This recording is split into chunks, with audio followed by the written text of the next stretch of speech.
what's up, my people? How you doing? My name is Dalton, and this is my channel. Okay, and we're gonna do another reaction video. That's right, baby. We're gonna do a reaction video, and I got my say on this. Okay, and this one is about a security guard done wrong. Okay. And they tried to throw him on the bus, and they did throw him on the bus, okay? And this has happened to me a couple times in my life. I got thrown on the bus, so I feel for him. And if you don't know my background, I worked security over 10 years in 5 different states, okay? I have an associate's in criminal justice. I have a bachelor in science as a crime analysis. So, but I have been thrown on the bus. So I feel for this brother. But let's watch this. Let's do this. All right. Remember, give it a thumbs up, subscribe, share. I want your comments. Let's go. Percy Payne says at his security job Monday night at 6th and Brushy, he saw 2 young men going inside this underground garage, the door stuck open. He believes they were trying to steal his car. Wow. He tried to detain them and says they attacked him.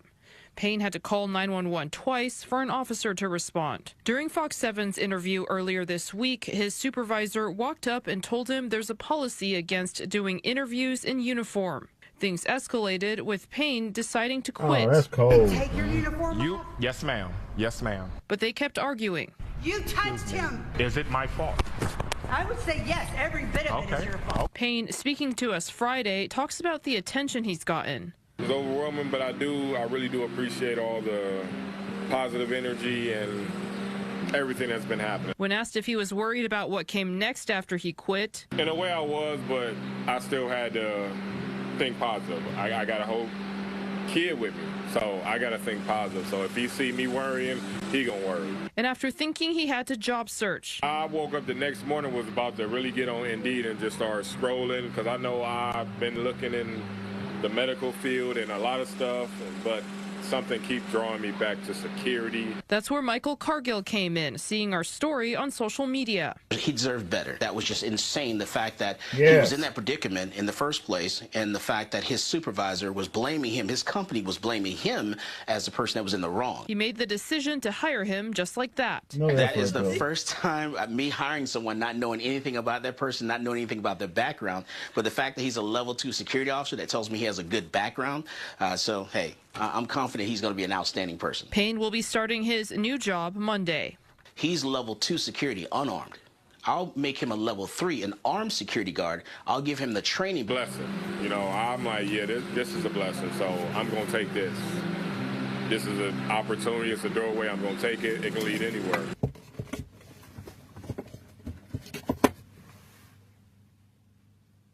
All right, y'all.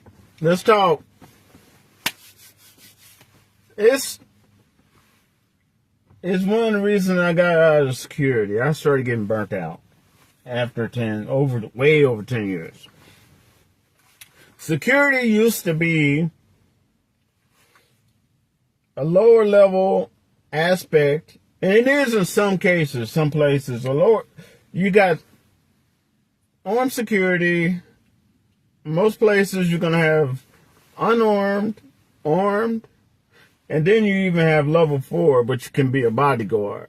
Okay, it all depends on the country, the state you live in. They categorize it differently. Okay, like in Oklahoma, Texas, it's level 2 unarmed, level 3 armed, level 4 is just before you become an officer. Okay, you have to learn all this stuff in level 4 and pass all these tests. You even have to go through the tunnel. And if you don't know what a tunnel is, it's or a version of the tunnel. That's a tear gas tunnel. You have to go through all that. Yes, you do at level 4. It's no joke. Okay, and you can become a bodyguard as well. For stars, famous people need it. You know, even special missions. Okay, so That's one of the main reasons I got out of security, because it transformed itself from being security and protecting those and the people and their property to straight up nothing but hands-off customer service. There's certain areas that you could see people just taking tons of stuff and you don't supposed to do anything. You know, you're supposed to look.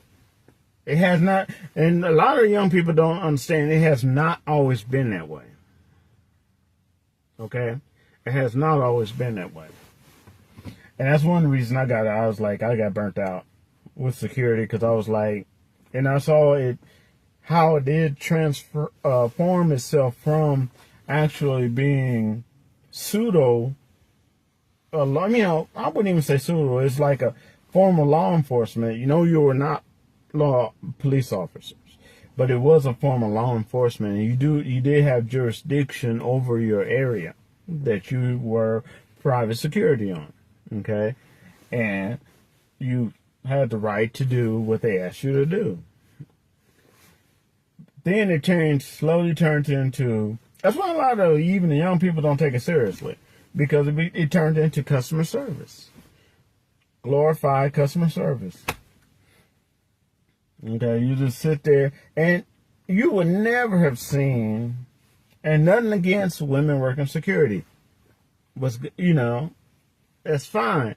But in trouble areas, you were not going to see them put a 110-pound woman in areas that they know they had theft, people trying to come up and start fights with you, even try to put their hands on you. You know, they would never have done that. But now, that's why, and you know, these people who rob, whether they do it as,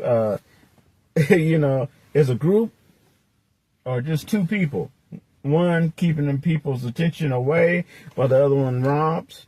All right, However, and it's so bad now that they put it on TikTok. It's a thing now, a trending thing, to show you stealing at Walmart, Target, Family Dollar, Dollar Tree. It's a thing now.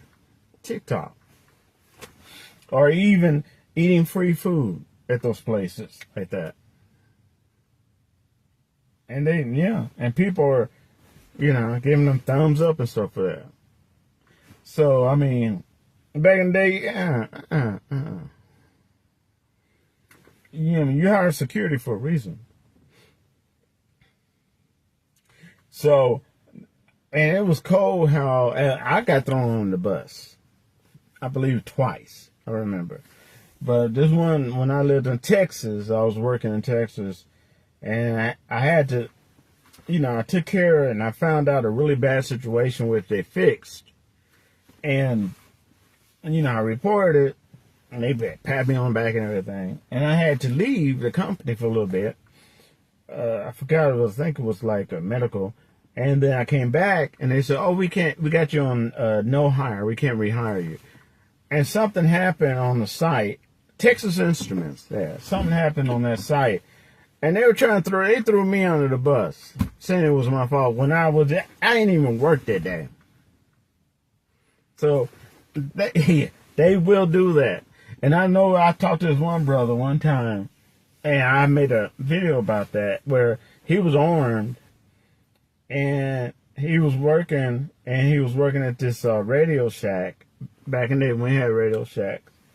It was at night, and this guy was robbing the Radio Shack, and he was on the roof, and it looked like he pulled out a gun. So the guy already gave commands, and the guy that wouldn't obey the commands. He was still trying to get away, and he pulled out something like a gun. The guy shot him. Poof. He didn't kill him. He shot him. I think he shot him in the butt once or twice. And they end up, at first, the security company had his back. Okay, they went up court. They went to court with him and all this other stuff. And then right in the middle, when he needed them the most, they decided to back out and not put any more money in him. Charge him. And so he had to get a public offender, which this poor guy who worked security ended up doing like 2 years in jail. And then they gave the guy, the robber, some money. He got money. Yeah, the thief got money. The armed security guy got thrown on the bus by the company. Stop paying for the lawyer. He had to get a public offender. Yeah, 2 years in jail. Crazy. All right, y'all. I'm glad that brother found his calling. And I'm glad that another person who is qualified, armed qualified, saw the good in him, picked him up, and hired him. And I hope that wuss, that wench that tried to punk him on national television, gets what she deserved. All right. I'll talk to y'all later. Peace.